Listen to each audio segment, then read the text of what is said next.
Good afternoon to you all, our viewers on Civic Space TV. Once again, you're very much welcome to this show. Today is our 8th episode. Our 9th episode actually, and I keep getting excited because I cannot wait to celebrate our 10th episode. It's been 9 episodes since we started the women's show, and I hope that it has been a wealth of information for each and every one of you that join us every Tuesday and listen in to the conversations that we have. Today on the panel, we have an interesting batch of women. Every week is beautiful because we have new experiences, we have new faces, but we also have new stories that are being told by women who are leading and changing narratives in their various spaces. And today's conversation is one that has been had before, but probably not through the lens of an all-female panel. Very many of us have gone through the city. Very many of us have come across companies that are saying, labor for export. We have come across companies that say, do you want to go and work as a teacher? Do you want to go and work as a housemaid? Very many of us have come across those. And at times we have questions, at times some of us shun them, at times some of us just move by, some of us have relatives. My name is Kayaga Beatrice. I work with the Women's Probono Initiative as a legal officer and as well as a program officer in charge of advocacy. And at Women's Probono Initiative, we basically advance free legal aid to women who cannot afford it. And this we do through research, sharing our experiences, and as well as knowledge sharing. So I'm really excited to be a part of this discussion today, because the Women's Pro Bono Initiative has handled quite a number of trafficking cases, and I'm excited to share my experience. Thank you. Thank you very much, Beatrice. Monica, would you like to join in at this moment? Yes, sure. Thank you very much, Isabella. And thank you, Center for Constitutional Governance, for extending this invitation. My name is Monica Kyamazima. I am a practicing advocate in Uganda. I serve with Willow International as the head of the legal program. Willow International is a civil society organization that its mission is to end human trafficking in Uganda and the region. I head the legal program, as I've said, and what that basically entails is providing legal aid or legal representation for victims of trafficking, be it in trafficking cases that would be co-chairing with a prosecution or attending to any other legal needs that they may have outside of the trafficking experience. My role also is to advocate for systems change so that we can have more sustainable and practical solutions to the problems that lead to human trafficking in our country. Yes, so thank you very much for hosting us today. Thank you very much, Monica, for the amazing work that you're doing, and also a big thank you to Beatrice for the amazing work that you're doing also at the Women's Pro Bono Initiative. Faith, would you like to come in right now? Okay, good afternoon, everyone. My name is Faith Chagara. I work with Dwelling Places as a Deputy Director, Communication Strategy and Impact. What that entails is mainly program development, evaluation and learning, as well as the aspect of advocacy and prevention. Dwelling Places works mainly with street connected children. Now, over the years, we realized that over 84% were coming from Karamoja. So that led to development of initiatives to address the root cause right from the communities within Karamoja, specifically in Napak. So we've been doing a lot of prevention activities. So we basically do prevention and response in Kampala. We offer rescue, rehabilitation, reintegration, educational support, and definitely advocacy. But also one of the things that stood out is that while the world talks of trafficking in terms of cross-border, people going to Qatar, people going to Oman, there is trafficking that is actually happening locally. And that is one of the things that Dwelling Places has found over the years. There are children within the communities who are lied to with promises of scholarships in Kampala. Some of them are promised jobs. Karamoja is a very desperate, the situation in Karamoja is very desperate. People are going without food. So if it's very easy for a parent to give out their child with the promise that the child is going to work and the parent will receive at least 20,000 per month. So at least they have that 20,000 per month. But there's nothing proper about a 7-year-old being sent to work to feed a family. So I think I'm getting too much into the conversation. I look forward to sharing more. So thank you so much for the opportunity that you've given us. Thank you very much. And thank you for the passion that you bring to the conversation, especially in regard to the work that you do. Lydia, would you like to introduce yourself? Yes. Good morning, our dear participants. Thank you so much, ladies and gentlemen, for joining in this morning. And thank you so much, the organizers, for convening this particular very important meeting or dialogue, or for us to be able to share and strategize, perhaps. My name is Lydia Bweite. I work with Platform for Labor Action. At Platform for Labor Action, I work as a manager programs, director programs. And in terms of this particular work or the issues we're going to be talking about, we do a lot of rehabilitation, withdrawal rehabilitation, providing educational support to victims of trafficking, especially when it comes to the children trafficked internally. Like Faith was noting, that sometimes efforts are so much geared towards the transnational trafficking in person, and there is very limited efforts going to the internal trafficking in person. So we do rescue rehabilitation,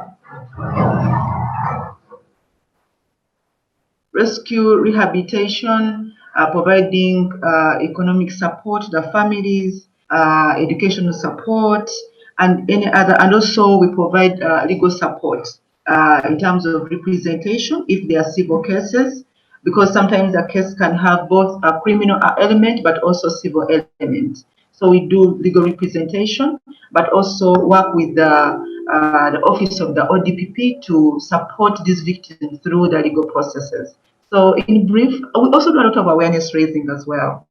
So in brief, that is what we work on. Thank you. Hope my network isn't so bad.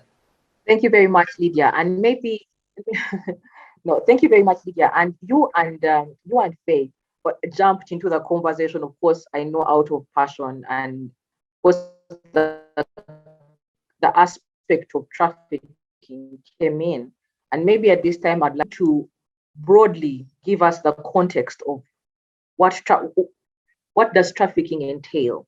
You know, because at times we think that for someone to be trafficked, they need to go out. So what are the parameters of trafficking? What are some of the other crimes that occur and we might be unaware are considered trafficking? Monica, you're welcome.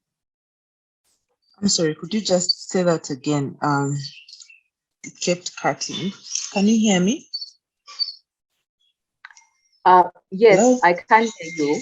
So it is said that trafficking is the third largest crime in the world, and yet at times when we have conversations around trafficking within the context of our country, we are looking at it as people who are taken, you know, and it has also come out through Beatrice that at times we limit it to external going away.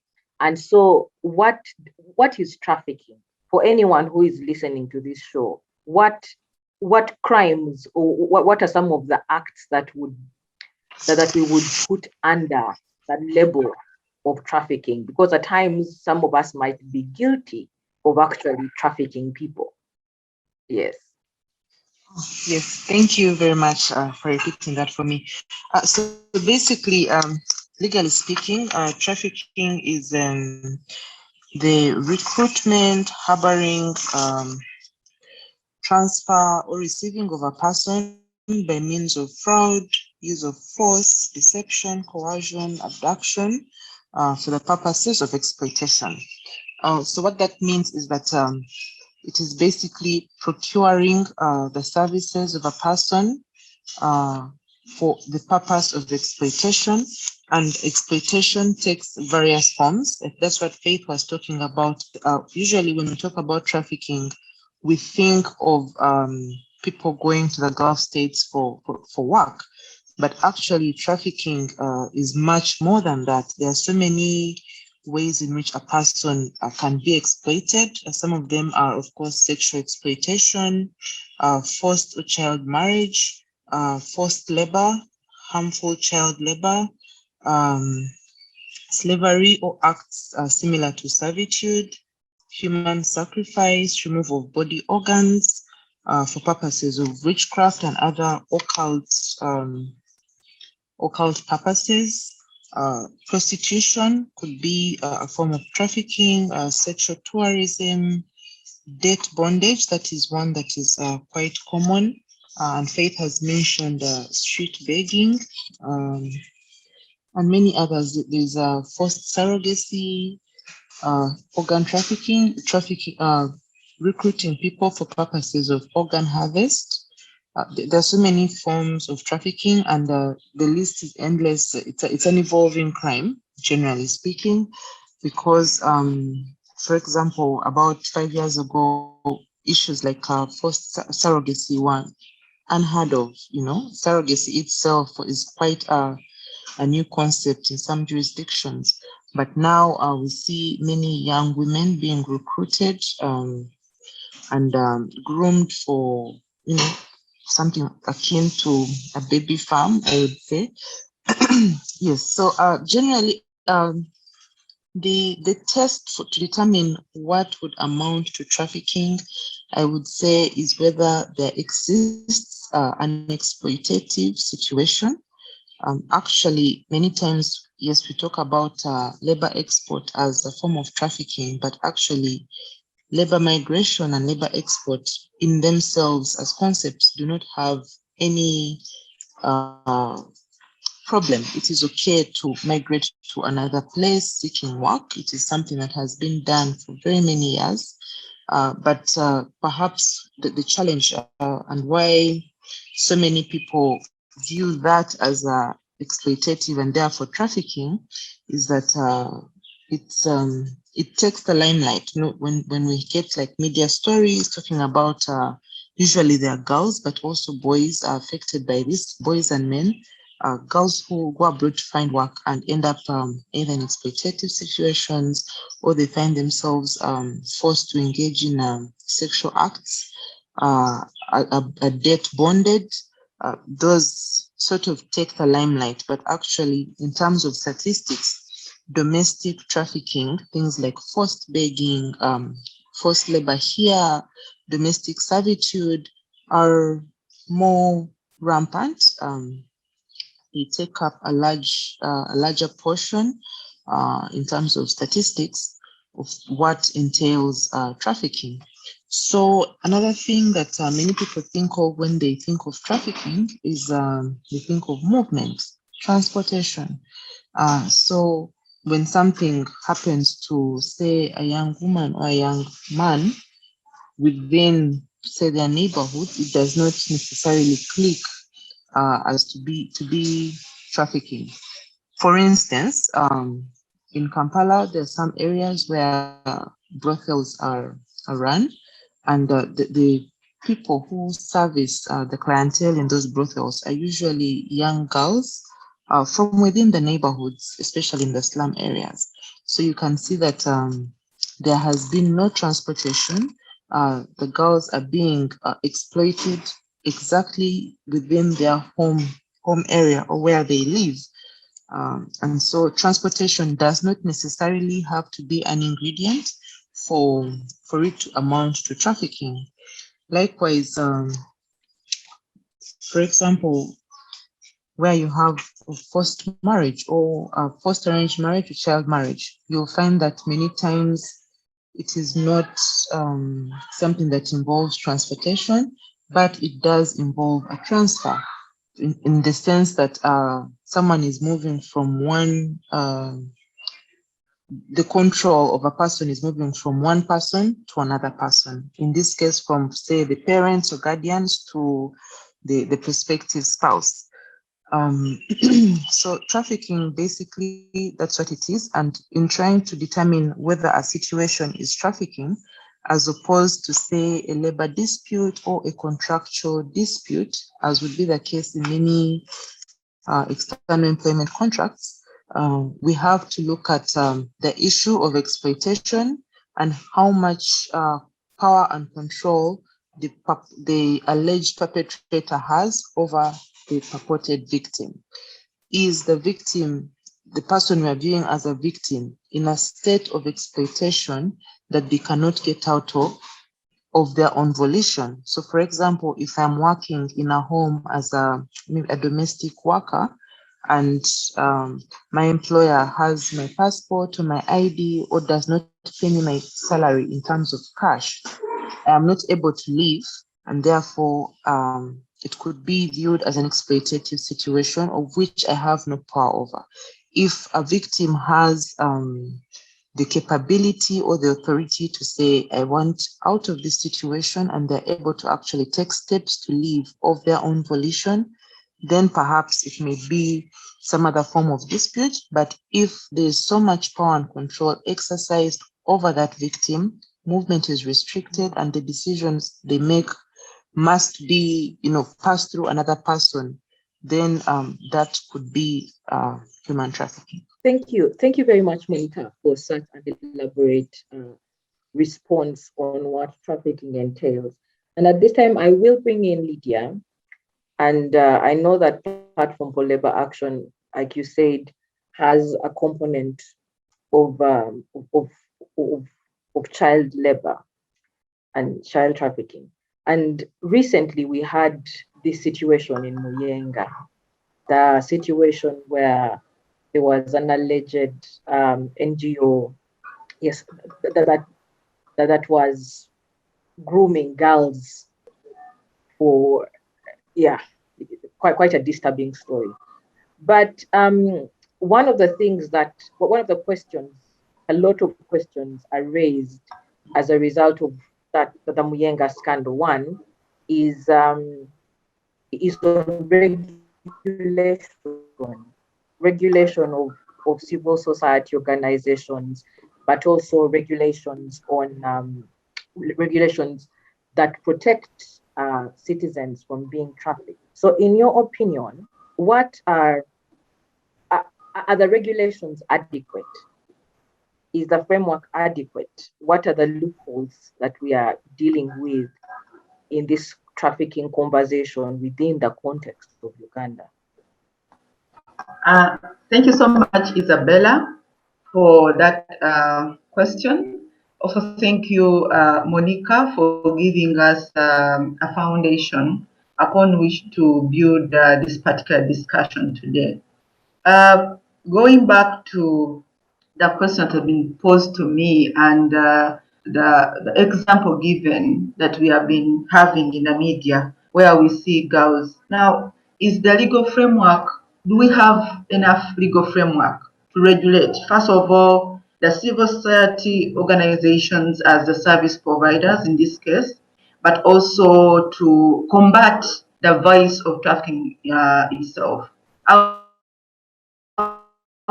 start with the regulation on the vice of trafficking in person. As Uganda, we have somewhat a robust legal framework that at least we can rely on to be able to combat trafficking in person. we have the Prevention of Trafficking in Persons Act that was enacted in the year 2009. And that, when you look at that particular law, that law is a bit very comprehensive on aspects of the crime itself. And actually, it is very tough when it comes to children, trafficking of children. It is where it's trafficking of children where we see the law pronouncing even almost death penalty. They may suffer death when in aggravated child trafficking. It is in trafficking of persons involving children where we see punishments like life imprisonment. So the law is very tough when it comes to children. And the fact that this particular law, like Monica noted, it was able to be contextualized to the Ugandan context, where it even expounded more on the other forms of exploitation. When you look at the Palermo Protocol, from which most of these laws on trafficking in person come from, it does not have forms of exploitation like child sacrifice. But in Uganda, we have that as one of the forms of exploitation under this particular law. So we see that there is a law that can actually be used. This law also, in 2019, the government gazetted the regulations to be able to support the implementation of this particular law. We have that. We also have other complementary laws that we can always refer to. The Penal Code Act, the other laws that can be referred to. And now recently, we have also seen the president assented to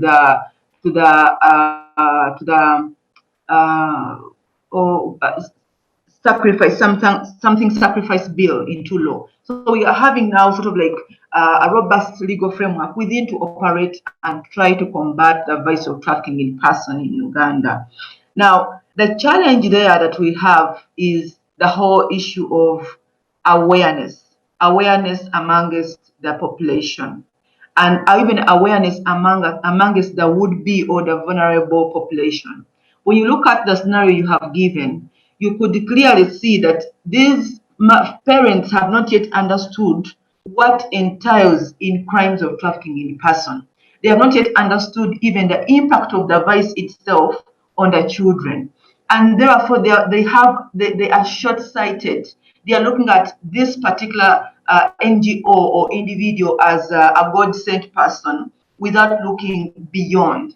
And yet we have seen such we have such examples where we have seen people who come in as people who are going to support the vulnerable, but instead they exploit them. We saw a case in Kalangala, which involved a gentleman actually who passed on well in prison when this case was still ongoing. If you hear the history of that particular case, at first the entire community of Kalangala, in fact, almost leashed the police when they came to intervene in the matter of exploitation of these children. It was not later on the police had to go back, retreat, and strategize on how best to get concrete evidence for this particular case that this person was actually was able to be apprehended. So the challenge we have, the loophole, is that the gap on awareness, the community has not yet appreciated this particular vice, and the fact that as a country we are used to we are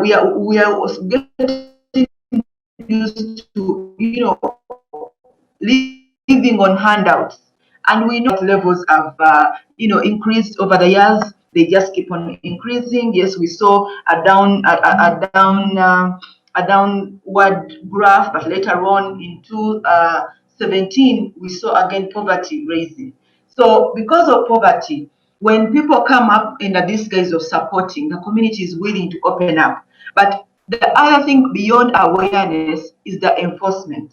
The enforcement of these laws is the other loophole that we have. Now, for years, this particular law on trafficking in person, it had not got the attention of the law enforcement officers that it needed. So we are having a situation where we have had to work backwards, like we are trying to backtrack now as a country. training those officers on job, but also training now those that are being trained in the police academy, in the immigration academy. Not only the police officers, the judicial officers themselves. Because I remember in the year 2017, there was a conference was organized, and the judge, a judge who was supposed to be in charge of this particular crime, to prosecute, to hearing, adjudicating this particular crime, confessed on a conference, a national conference. In fact, it wasn't a national, an international conference. Said, I wasn't even aware about this, that this crime is actually happening in Uganda. So imagine that was 2017, but the law was enacted in 2019, and this judge had this as one of their tasks, but they were not aware. They thought it's not happening.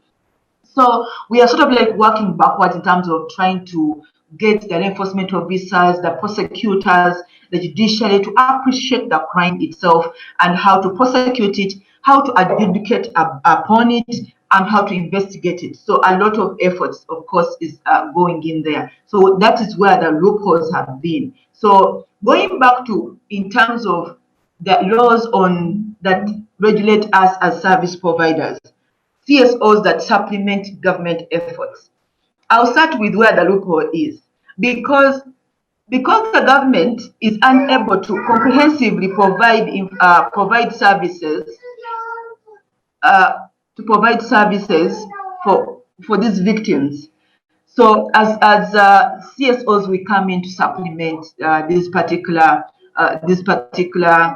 services. Now, at some point, we get what we call, they lose a focus because they have no control as a government. So everyone who comes on board, they just accept. I also noticed that there is lack of due diligence that is being done by the government in terms of monitoring the service providers and ensuring that whichever NGO or CSO that is coming up, they're actually doing the right thing. Now, the issue of monitoring our services is the challenge. Now, instead of monitoring the actual service delivery, sometimes the government instead is scrutinizing other aspects that may not, looking at your money, the money that you have on a bank account and all those things, as opposed to monitoring, to come and speak to the beneficiaries to find out what exactly is happening. To periodically visit some of these shelters, some of these NGOs as a service provider, so that they see what is going on. But that doesn't happen. They tell you file annual return. You file it on yourself, because how are you going to file a bad report about yourself? So the lack of monitoring of the service providers is a big issue, but also it is coming from a point where the government is not the lead service provider, but rather the CSOs, we have become the lead service provider. I'll give you an example. In issues of trafficking in person, as in the protection services of shelter, rehabilitation, and all that, it is the CSO that are leading this particular component, and yet ordinarily should be led by the government.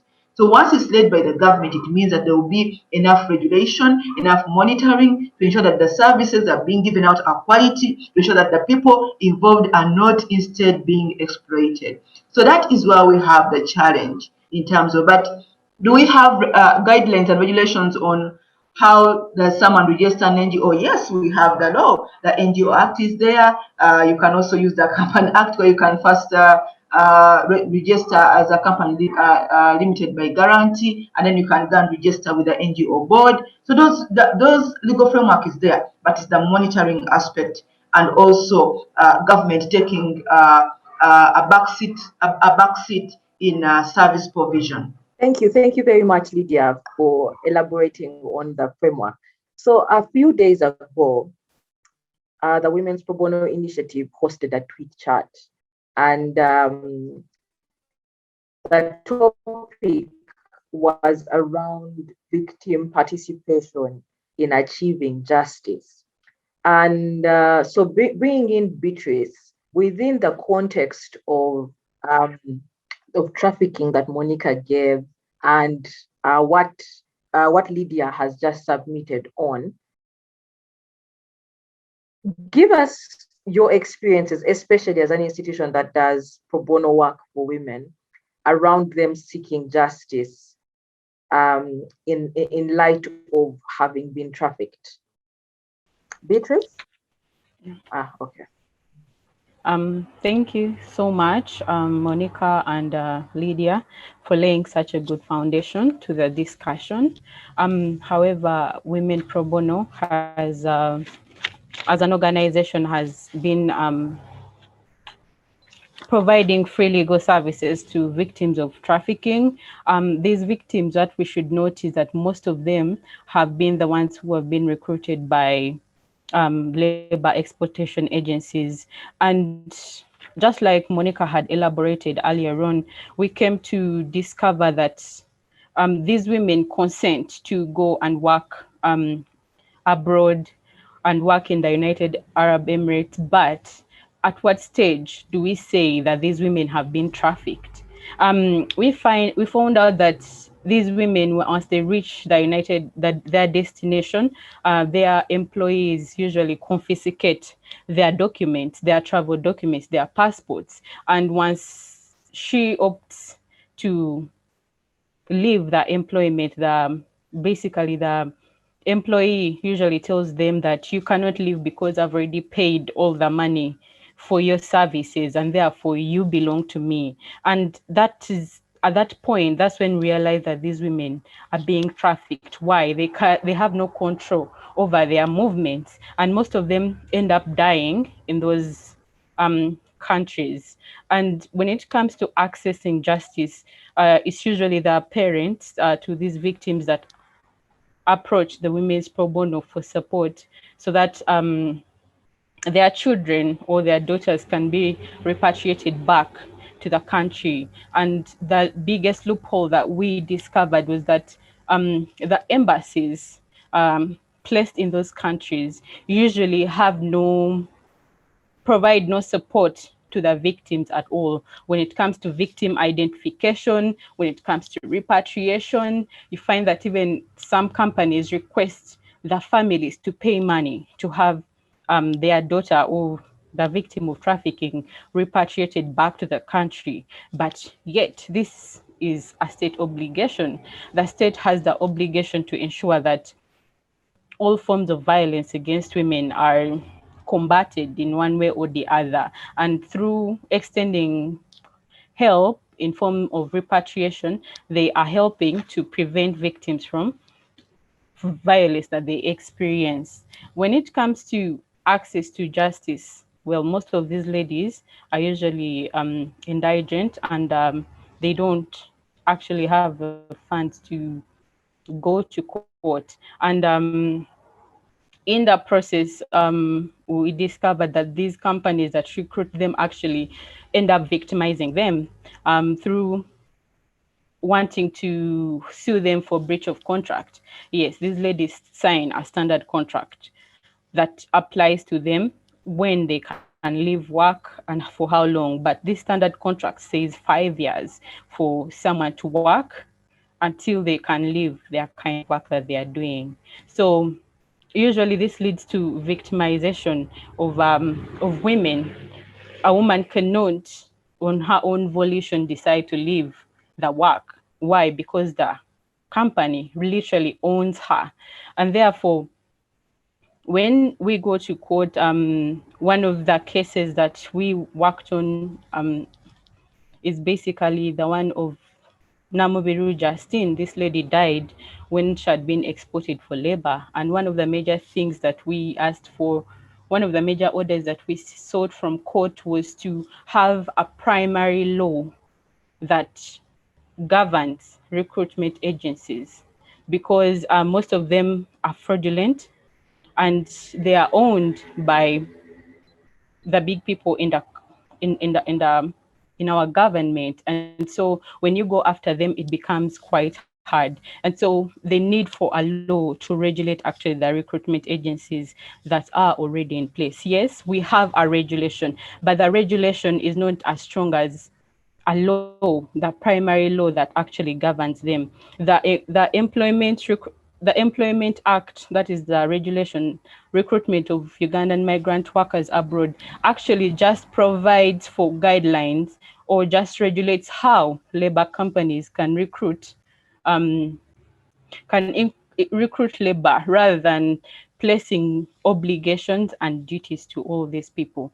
And so we find that even in the justice system, again, when we go back, we find that most of the judges are not are not aware of the concept of trafficking. And so you find that they are leaning more to the civil aspect of the case rather than the criminal aspect that is provided for under the Prevention of Trafficking in Persons Act, because it lays down a broader picture of how someone can be prosecuted. But when you go before courts of law, you find that most judges are leaning more towards the civil aspect of the matter at hand rather than the criminal aspect. And so there we find that judges need to be trained when it comes to understanding the topic of prevention of trafficking in persons. Then further, when it comes to investigations, an investigation is a very important aspect when it comes to accessing justice. It's usually done by the police. And when we reach police stations, you find that these policemen do not also understand the aspect of trafficking in persons. And so there is need to increase funding within the police station so that the investigation is concrete. Other than that, with little evidence, most of the perpetrators go unpunished. And so when it comes to the police, when it comes to collecting evidence, we know that even some of the current forms of exploitation are done online. So there's still a gap in order for these women to access justice. Still need a gap to train the police officers, the digital form that has come up on how they can investigate and also collect concrete evidence when it comes to accessing justice. Because without evidence, sometimes these cases are really thrown out by the courts. And so we have been, as Women Probono Initiative, first of all, also inclined towards pursuing the civil aspect of trafficking by going to courts to ensure that these people, to ensure that a law is actually put in place. Other than that, you find that when you get most victims, all they are concerned about is their relative to return home. But generally, as the justice system, there is need for training of judges to understand the whole topic of combating human trafficking, because it takes place in various aspects. And therefore, further, when it comes to the embassies play a big role when they are taught how to identify a victim. This helps us even in witness protection, that once they are brought back to Uganda, we choose to have the court have their names redacted from the proceedings. And therefore, we protect the witness from any form of attack that they may receive, because like I noted, like most of the recruitment agencies are owned by the big personnels in the country, and it's hard to go after them. So the need also for witness protection law, yes, it needs to be assented to, it needs to be passed and assented to, so that the victims are protected from any form of attack that they may get in the process of getting justice. We cannot forget about psychosocial support, even as we try to get justice for these young women who have been trafficked, both internally and externally. There's need for psychosocial support. Most of these ladies come back when they are traumatized. And given the fact that the government has no shelter for them to be kept for some time, so that they can access such services, then it becomes a bit hard. When it comes to the law of evidence, your witness has to be believable. So you cannot have a witness who cannot articulate what exactly happened to them, And therefore, the need for psychosocial support. Yes, we have NGOs that are providing psychosocial support to victims of trafficking, but also the government, it has the obligation. So the other issue, it has the obligation to ensure that, yes, there are shelters, these women can access any form of service that they need after they have been trafficked in any form. And then also, when I come back to the issue of investigation, the state internationally basically has a duty. It has a duty to conduct due diligence when it comes to investigating issues affecting women, whether these actions have been committed by the state itself or by private individuals. When you go to sue the Attorney General, he tells you, you know what, I'm just a government, I just represent the government, not the individual corporate body that has actually trafficked someone out of the country. And so this obligation is placed upon the state, and therefore the need for actually further funding by the government, so that when the investigations actually take place, we have the perpetrators punished for those for the crimes that they have committed. But other than that, those few loopholes make it hard for women to access justice. You cannot have someone who is tortured, who has been tortured abroad, go to give evidence in court. So there is a need for psychosocial support. There is a need for the law. There is a need to train the judges and also the prosecutors to understand the concept of trafficking. Thank you so much. Thank you very much, Beatrice, for sharing with us elaborately about the work that you're doing and the challenges and the loopholes and also the varied areas for advocacy for all of us really on this call. I know that there's a lot of things that you said that I will come back and follow up on through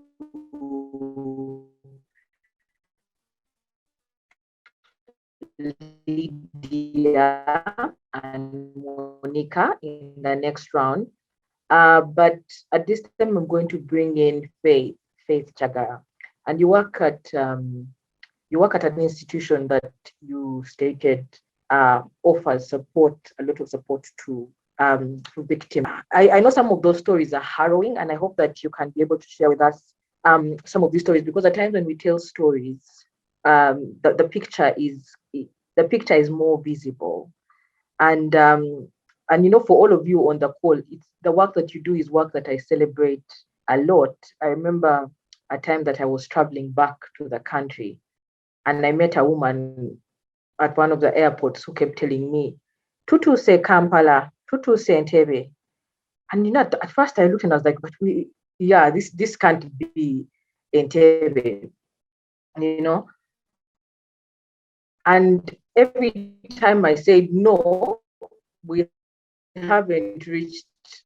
After about 15 minutes, she would come back and ask me again, Tutu se Entebbe. So yeah, I wasn't dealing with someone who was very stable. And then I realized that she had actually come from, she was one of the people that had gone away and to work and had been abused. And she couldn't even tell the difference between the Entebbe International Airport and the Addis Airport.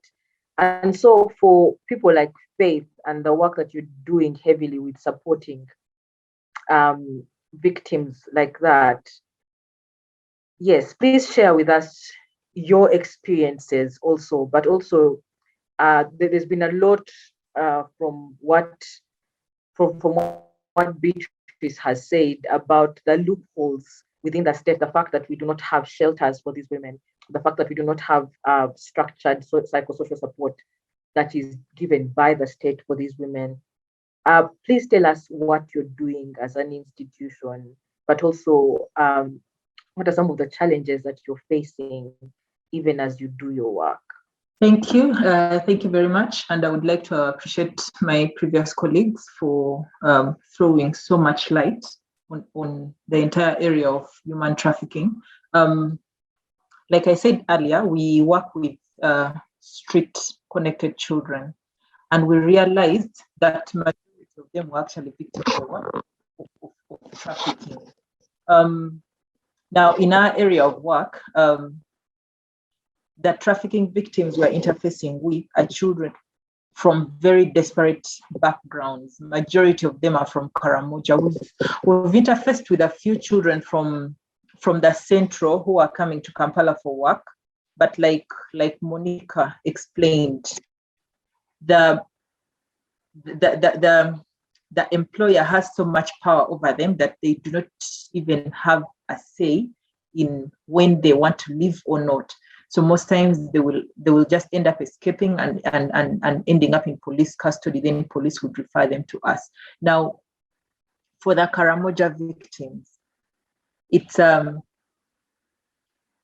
am sure that every one of us has seen a Karamojong child on the street. Now, I will give an example of the recent children that we rescued. You know, we worked with cases here and rescued about 46 children in one day. Now, what was very funny is that majority of the children, instead of being happy that they had reached safety, most of them spent the first 2 weeks wailing like someone had died. Like someone wakes up in the morning and just sits to cry from morning to sunset. Now, when we started trying to ask them what is wrong, the first thing we noticed is that there were about 8 girls who had hired someone's baby, like they had hired babies to win sympathy so that they can beg and get more money. So they were so stressed because the mothers of the babies had threatened to kill them if anything happened to the babies. So they wanted to take back the babies. Then we found that there were another category of children whose employers had threatened to kill them and their families if they did not take back money. Like there was a lot of threat involved, so they wanted to go back and take back the money. So and there were many other stories like that. We needed to provide a lot of reassurance, like to help them to calm down. And in the process of calming down, so we started asking, so how did you leave Karamoja? Then of course, there are so many common stories of we were starving, we were sleeping without food. So someone came home and promised to take me to work. And then in exchange for money that will be sent to feed my family. So many of them will tell you that they are in Kampala because they have to feed their family. They are not even thinking about their lives first. They are thinking about the family that is left starving at home. So you find a 6-year-old girl is so concerned about the food that the family is eating at home because it feels like that is how they have been raised up. That the children are made to take over the responsibility of feeding the family right from a young age. Yet we all know in the laws it's the responsibility of the caregiver to provide all the basic needs for a child. But in Karamoja, it's the opposite. It's the responsibility of the child to feed the family. So those are some of the reasons that we are interfacing with, and it's also leading. Like it's one of the what is the word? Like one of the things creating a very conducive environment for trafficking to thrive in Karamoja. So it's very easy to traffic anyone from Karamoja of course, it was internal, but recently, the last 1 to 2 years, we are seeing very high numbers crossing, especially to Nairobi. Last year, I think it was last year, when government worked with a few CSOs to bring back 91 children. Right now, there's another over 90 girls who have again been identified, and we've been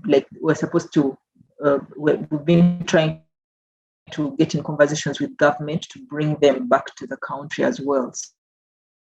So there is also a high number of girls going to Kenya and to raise money. Now, when you talk about gaps, like Beatrice and Lydia highlighted, we noticed that there are very high gaps in especially investigation and I don't know the legal terms, but like there's investigation and then generally implementing the law, because we have, you know, in our work, we actually you get a child who knows their exploiter, who knows their trafficker, and can actually lead you to where the traffic, like the first person who trafficked them. So of course we know that it's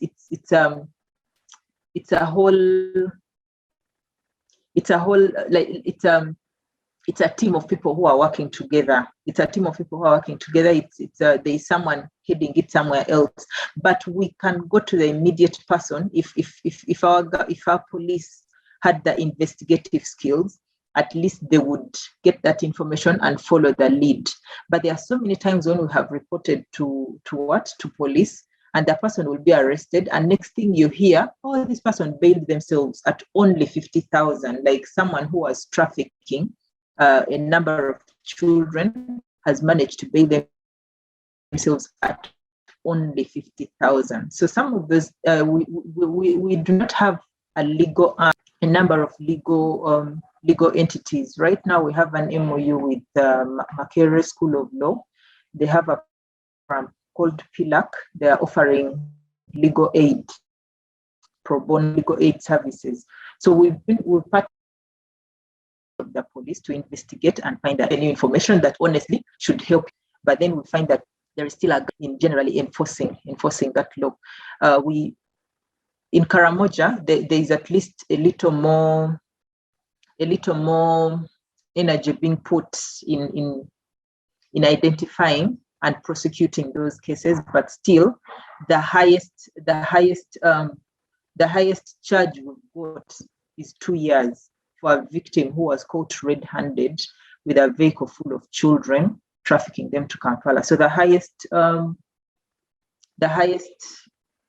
these words confuse me, the highest charge that we've got in court generally is 2 years, which is again, because we know that according to the TIP Act, it is supposed to be a bigger penalty than just 2 years. So those are some of the challenges that we are facing, especially in this work. Of course, like Monica highlighted, trafficking also is an area that evolves over time. Like today children are trafficked for street begging. The next day you find that they're being trafficked for commercial sexual exploitation. Another time they're being trafficked for surrogacy. So like the whole area keeps evolving every now and then, which means that with the psychosocial support that we are offering, it means that the counselors and the social workers also have to be ready to evolve every single time. Otherwise, we will be offering psychosocial support that, like the counseling and the package of the services that you're offering might be relevant to street children, but now you're dealing with CSEC. So that ability to ensure that it's also relevant to CSEC, and then ability to ensure that now it's relevant to people who are trafficked and traumatized and forced to carry babies against their will. So like being able to, so that's also another challenge that we're facing. But thankfully we still work in partnerships. So we're always able to find different people to support, but still it's a challenge that would highlight. Thank you. Yeah, Faith, thank you very much for that. You've mentioned yes, I think the challenges are cross-cutting for many people, many entities working within this space. Yes, the issue of the penalties awarded or the sentences given are quite small, and sometimes actually many times they are very demoralizing for the amount of effort put into these prosecutions. But I believe this is something that is improving a little bit as the time goes on. There is so much training that is going on for judiciary, police, and DPP. basically to ensure that the justice system or that sector is, well equipped to handle these cases, right from investigation up to prosecution and sentencing and convictions. Also, there's an issue of ensuring that we try to avoid re-traumatization of victims as they go through these processes, ensuring that stakeholders are victim-centered and trauma-informed is something that we really have to, we really try to advocate for. And I believe that we're seeing some significant improvements, small but significant in this area of jailers. Isabella is just trying. I think she's back on, so maybe we can just let her Yes, I'm guide back us on next on. steps. I am back on, and my apologies that I disappeared for that long, and I missed a lot of what Faith said. But also, our time is fast spent. So as we close our conversation for the day, because we can only take an hour, I would like, and I know I found Monica speaking, but I had a question for you, especially around what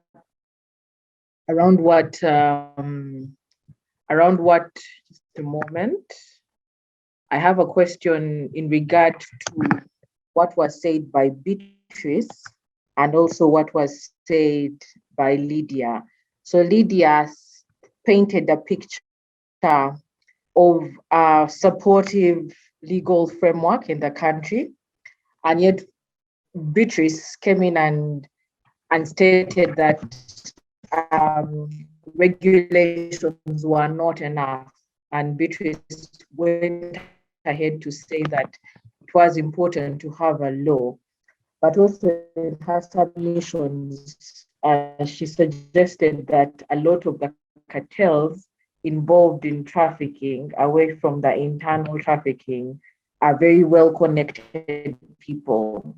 So, in your opinion, someone who leads an illegal unit, but also someone that is heavily vested in these processes, would the law be able to address the cartels, but also what would the law do differently that the current regulations wouldn't be able to do? Thank you. Thank you, Isabella. I think, yes, you're breaking a little bit, but yes, can you hear me? Hello? Yes, I can. I can hear you. Okay. So yes, I think we've had there is a widespread belief or that the law is inadequate. But my submission would be that this law is sufficient. There are a few things maybe that would need amending here and there, but on the whole, this law is based off of the Palermo Protocol, which is the international standard for prevention of fighting and prosecuting human trafficking cases. I don't know, in terms of, for example, where syndicates, if we're able to prove that the crime has been committed by a syndicate, the penalty is quite sufficient. It's life imprisonment for life. That is according to section 4E or D and E, C, D, and E. So I feel that that penalty would be sufficient. The challenges that we are facing is with the implementation. As Lydia said, and Faith as well, the challenge is capacity building and implementation of the provisions of this act. Many times, like Lydia said, it's very sad when the person charged with with enforcement or observing the provisions of the law is not aware of the law. But we're really trying to change that as CSOs, as a coalition, to do as much capacity building, as much training. I think over the last 2 years, we've trained more than 400 police officers and prosecutors on how to manage these cases. And it begins generally with investigations to ensure that we have the evidence that we need to move these cases forward. But another challenge is the nature of the crime. It's complex and it's dynamic. It is not murder where once you produce a dead body, then there is a crime, unless you can show that maybe they died of natural causes. This is something that takes place over time and oftentimes in different areas, sometimes different jurisdictions. The logistics alone of conducting an investigation make it challenging. As I've said, yes, the law has been around for about 10 years, but we've seen that many people are interacting with it, many stakeholders are interacting with it for the first time, and therefore it is new. So it is presenting new concepts. It will take some time and some effort from every stakeholder to implement adequately before we think of changing the law or throwing this one out. We need to look at the implementation of this law. How far have we gone in implementing this law to say that it is not adequate? I believe that with proper implementation, this law would be more than adequate.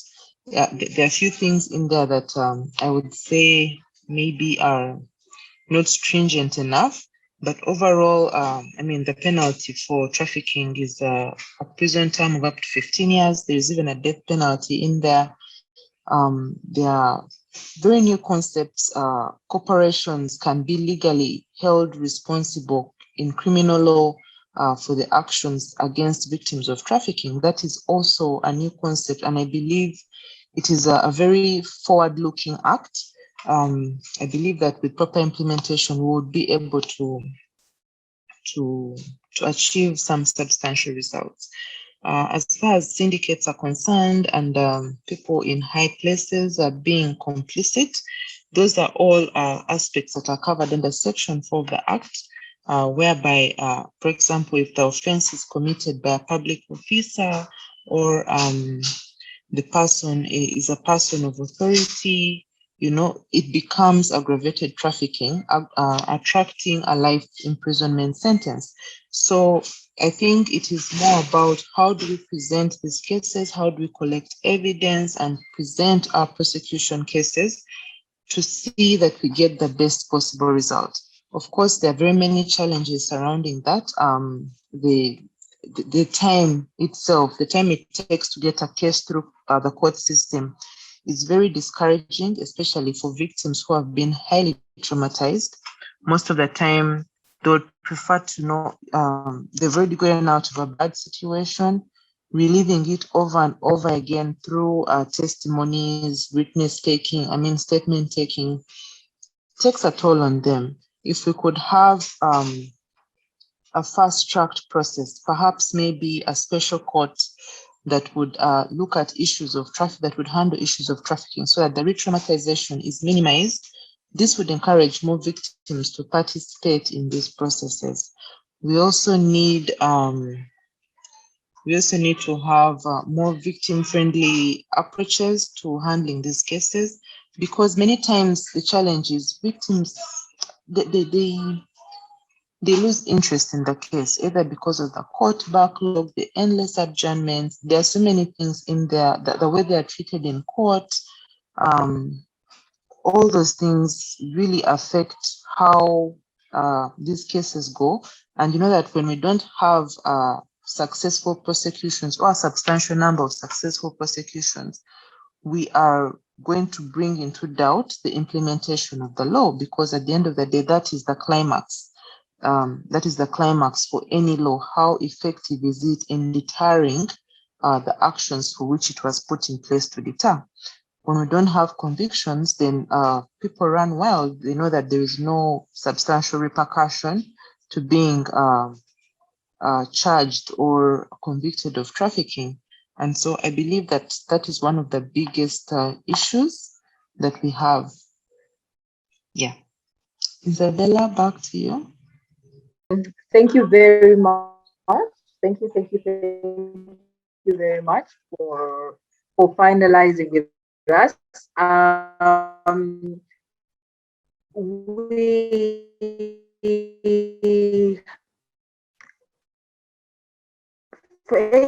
Faith had asked to go next because she's running into another meeting. So Faith, you might want to come in right now and give us your closing remarks on this show. Isabella, it is Lydia who asked. Oh, my apologies. Hello. Lydia, It's okay. Please come in, Lydia. It's okay. Thank you so much. Yes. It's okay. Thank you so much. Thank you so much, ladies, for that submission. I want to concur with Monica on the adequacy of the law. When we are talking about issues of trafficking in person, you see, there has been sort of like a confusion within the public domain on when you are dealing with cases involving labor migration and also which have a connotation of trafficking in person. But the moment a case has been classified as trafficking in person, it has to move into the existing law on trafficking in person. So even the legal fraternity itself, it needs to be able to abreast ourselves and appreciate the cost-cutting nature of this particular crime. Because once it moves from being labor migration, and now it is a case of trafficking in person, we believe that at least the current law is able to provide the necessary safeguards that you can use as a prosecutor to be able to support these victims. Yes, it needs further strengthening in person.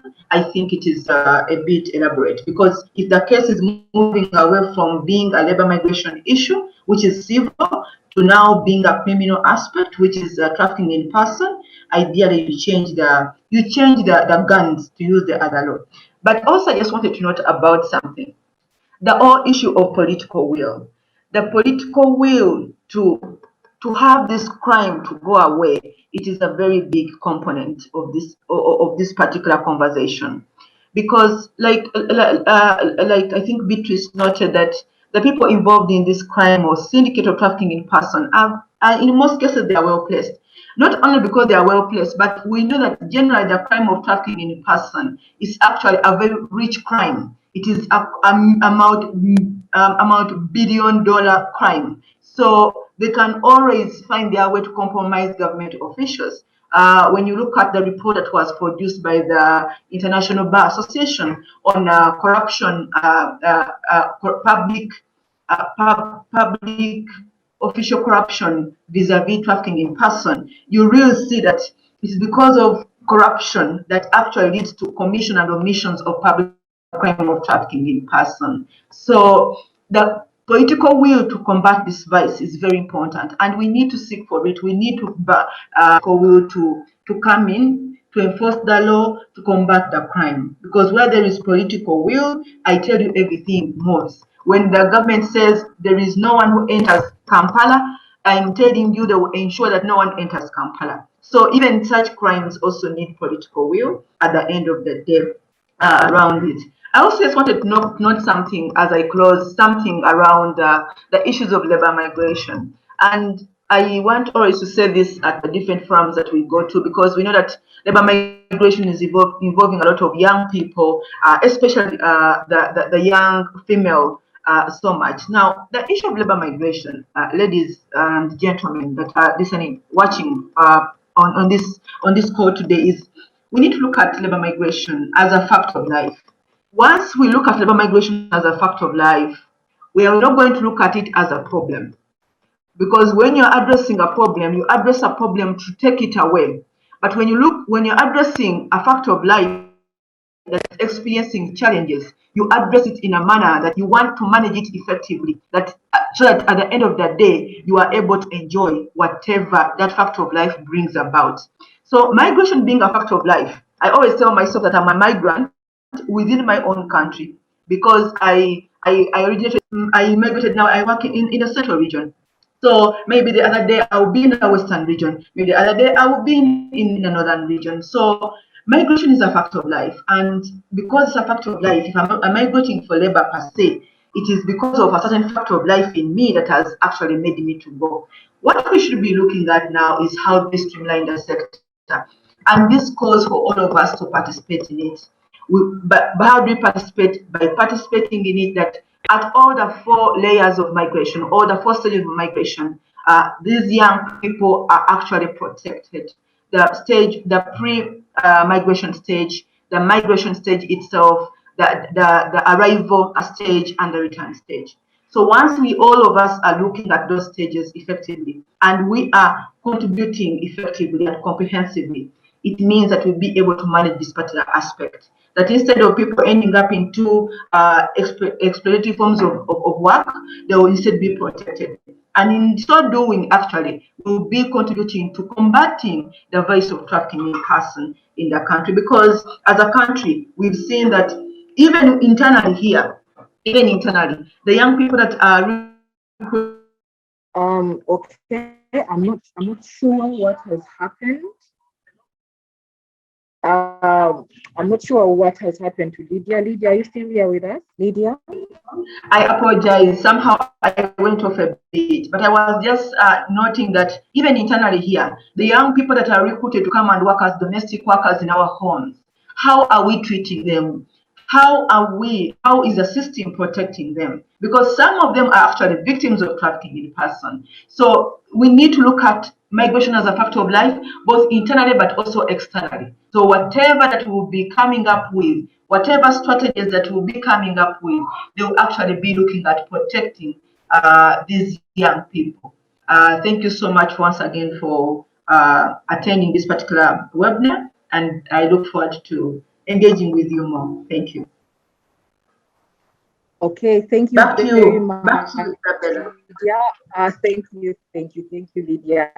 And our time is fast spent, so I will not be able to bring in the last 2 panelists, but on behalf of Civic Space TV and on behalf of the Women's Show, I'd just like to say thank you for sparing time to be with us, and I hope that you have a lovely day. And to our viewers, I hope that you have learned a lot from this show and call. I hope that we can also be able to be more vigilant as communities so that we can be able to protect more people. And I hope with this information that we have, we can be able to spread the word on what trafficking is and the realities of trafficking within our communities. So thank you very much. And to our panelists, my apologies that this spilled over longer than we had expected, but it has been a wealth of information and a wealth of sharing. Thank you and have a great afternoon. Cheers.